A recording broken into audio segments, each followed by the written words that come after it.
Now within that, we will quickly look at important steps in financial management. So I call it 7 steps because I like the number 7, but maybe there may be 8 or even 10 or 6, but we'll just look at couple of few very important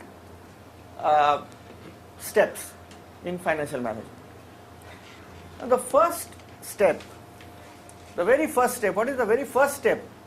Suppose you are setting up an organization. What is the very first step that you will take? Make a budget.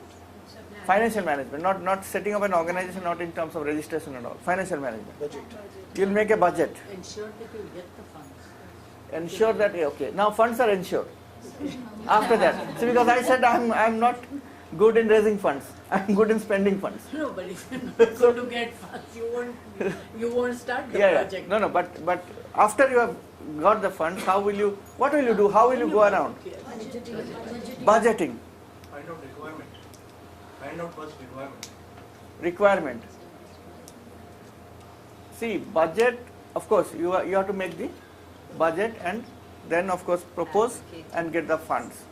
And then, now budget is clear, approved, funds are supposed to come. What will you do? Make a system of controlling your expenditure. Make a system for controlling your expenditure. So control systems.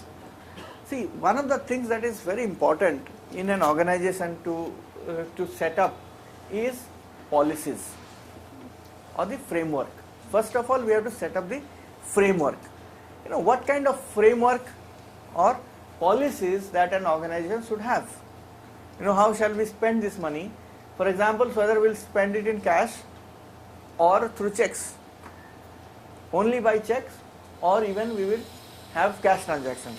Now if cash transaction, then how much, up to what amount we can pay cash, because you will see that that's another major problem in the NGO sector, that many times you will see that there are huge amounts of cash payments are done.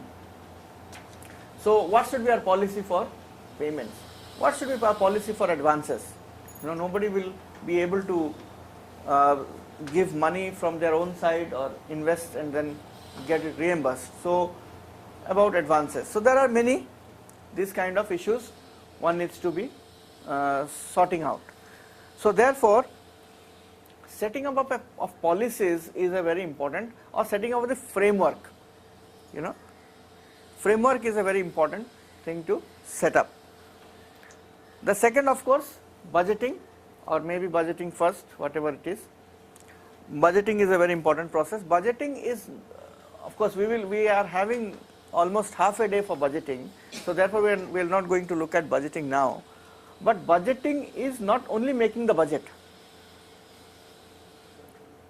Budget, preparation of budget, implementation, monitoring, review, the entire chain is called budgeting, right? Okay, then we come to internal controls. So on the basis of the policies, we have to set up control systems. Now control systems, again, we are going to look at tomorrow morning. First thing in the morning is control systems. Then accounting system. Now bookkeeping. How are we going to organize our bookkeeping system? So that will be something which will be very important for us to do. Now legal requirements, compliance to legal requirements. So what are the legal compliances that we need to make? If we have, the moment you set up an organization, then TAN number, then TDS, then all those returns you have to file. If you go for FCRA, then FCRA returns, annual returns, so many things have to be done. So having compliance to legal requirements. Now reporting is another very important area. Unless we report, the only thing that goes back in a linear model of non-profit is reporting. So it has to go, otherwise funds will not flow from the top. So how do we write good reports? Of course, after implementing good programs. And finally, audit. So these are some of the important areas for effective financial management.